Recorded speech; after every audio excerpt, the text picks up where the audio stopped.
চুয়াডাঙ্গার আলফাডাঙ্গায় নিজের কিশোরী মেয়েকে ধর্ষণের দায়ে বাবা আলতাফ হোসেনকে মৃত্যুদণ্ড দিয়েছে আদালত। একই সঙ্গে তাকে 2 লাখ টাকা জরিমানাও করা হয়েছে।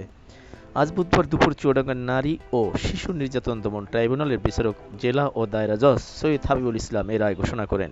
দণ্ডিত আলতাফ সাতক্ষীরা জেলার শ্যামনগর উপজেলার বুড়ি গোয়ালিনী ইউনিয়নের তাদিনাখালী গ্রামের বাসিন্দা। বিয়ের পর 2008 সাল থেকে চুয়াডাঙ্গার আলফাডাঙ্গা উপজেলায় চিত্রা হুদাপাড়া গ্রামে বসবাস করে আসছিলেন।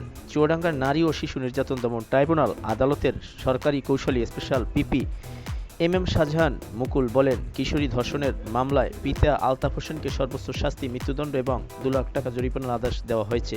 জরিমানার আদেশ তার জীবদ্দশায় অথবা মৃত্যুর পরবর্তী পর্যায়ে প্রথম দায়দেনা হিসাবে বিবেচিত হয়েছে। আদালত এটা রায়ে উল্লেখ করেছেন। তিনি আরও বলেন, সর্বোপরি সাক্ষী শুরু থেকে মাত্র 45 দিনের সর্বোচ্চ শাস্তি বিধান করতে সক্ষম হয়েছি। সমাজে এ ধরনের ঘৃণিত অপরাধ আর যেন সংগঠিত না হয়, এটাই আমরা আশা করছি।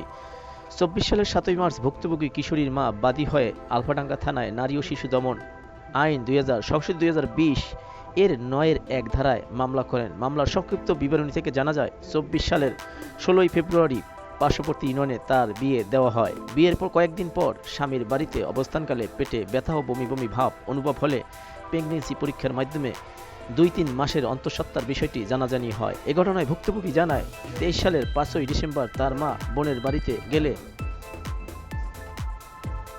ওই দিনই রাতে বাবা বসত ঘরে একা পেয়ে ভয়ভীতি দেখিয়ে ইচ্ছার বিরুদ্ধে জোরপূর্বক ধর্ষণ করে এবং পরবর্তীতে মেয়েকে মেরে ফেলার ভয় দেখিয়ে 2-3 মাস আরও বেশি 7-8 বার ধর্ষণ করে।